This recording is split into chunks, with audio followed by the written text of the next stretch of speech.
আমরা আজকে এই স্লোগানটা বুঝবো, ঠিক আছে? স্লোগানটা কি? গাছ বাঁচান, দূষণের হাত থেকে পরিবেশ রক্ষা করুন, ঠিক আছে? আমরা কিভাবে পরিবেশকে রক্ষা করতে পারি? ও দেখতে কতটুকু জানো? এক নম্বর, তুমি কয়টা পয়েন্ট? রোদের থেকে বাঁচায়, ঠিক আছে, ভেরি গুড। সেকেন্ড কে কোনো পয়েন্ট? হ্যাঁ, অক্সিজেন দেয়। আর ফুড, ঠিক আছে? তাহলে আমরা পাইলাম মোটামুটি এটা পাইলাম। এইবার দেখো ওয়াটার, কেউ কইছিলাম গাছ আমাদের কি ওয়াটারের কোনো ব্যবস্থা করে কিনা? গাছ থাকলে আমাদের আর কি দিতে পারে? ওয়াটারের কোনো ব্যবস্থা? জল, গাছে কি আমরা জল দিতে পারিনি? না, গাছে জল না দিলেও গাছ আমাদের জল আনতে আকর্ষণ করে। তখন কিভাবে এটা? সেটা হলো আমাদের এই যে মেঘ রাশি দেখছো, গাছ কিন্তু মেঘরে আকর্ষণ করে। বড় বড় পাহাড় আছে, পাহাড়ে আমাদের কি প্রচুর গাছ থাকে, জঙ্গল থাকে, তখন কি হয় গাছগুলি মেঘরে আকর্ষণ করতে পারে এবং বৃষ্টিপাত থাকতে পারে। তাহলে ইনডাইরেক্টলি দেখো গাছ আমাদের কিন্তু জলও দিতে আছে। বৃষ্টিপাত আনা মানে কি? তা জল নেওয়া।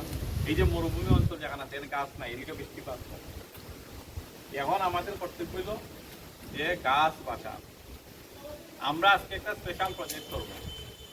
তোমাদের বাড়িতে তো সবেরই বাড়িতে কাঁঠাল বিচি, লিচুর বিচি, আমের আটি, আম খাওয়ার পরে যেটা থাকে এই সিটগুলি আছে না, পালাই খাইলি তো সব কাঁঠাল বিচি তো সবাই খাইলে হয় বাড়িতে, জানি আছে, ঠিক আছে।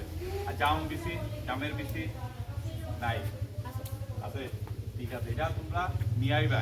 আনলে পরে আমরা একটা স্পেশাল প্রজেক্ট করি, যেমন পাহাড়ি অঞ্চল, যেখানে ধরো সরকারি জায়গা কেউ গাছ লাগাইতেছে না, ওই রকম জায়গাতে আমরা জাম, আম, কাঁঠাল, লিচু লাগাই। কিন্তু তোমাদের অনেক প্রশ্ন হইতে পারে, স্যার এখানে লাগাইলে ওরা খাইব কে? ঠিক না? আমি তো পাহাড়ি গা লাগাই দিলাম কাঁঠাল গাছ, কে খাইব? কেউ না কেউ খাইব তো, সেটা মানুষই খাবে, সেটা তো আমাদের লাভ, ঠিক না? অতএব আমরা এই একটা স্পেশাল প্রজেক্ট করবো, যেখানে আমরা বিচি সব কালেকশন করবো। কালেকশন করে এইটাতে আমরা একটু প্রজেক্ট করবো, ওইটা এইটাতে আমরা একদিন গিয়া সবাইয়া দিয়ে যেখানে আমরা এই যে পাহাড়ের কিছু জায়গা আছে না, যেখানে মানুষের এমনিতে কোনো গাছ টাছ নাই, কিন্তু পরিত্যক্ত, ওই রকম জায়গাতে আমরা গাছ লাগাই। ঠিক আছে, ঠিক আছে, এইটা বোঝা গেল। আমরা এখন থেকে গাছের বন্ধু হইব, গাছের দুশ্মন হইতাম না। গাছকে আমরা সেভ করবো, গাছ বাঁচাইবো, গাছ লাগাইবো, এবং গাছের থেকে যে বেনিফিট পাওয়া যায় সেটা আমরা নেব। আম খাইবো, জাম খাইবো, সব গাছ থেকে। কিন্তু আমরা যখন গাছ কাটি তখন একটু মায়াই থাকে না।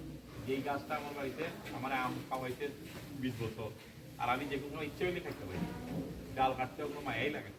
তো আমরা একটু মায়া করবো, যাতে আমাদের খুব প্রয়োজন না হইলে গাছ কাটতাম না, এবং একটা গাছ কাটলে আমরা অন্তপক্ষে 10টা গাছ লাগাই। ঠিক আছে, বোঝা গেল তো?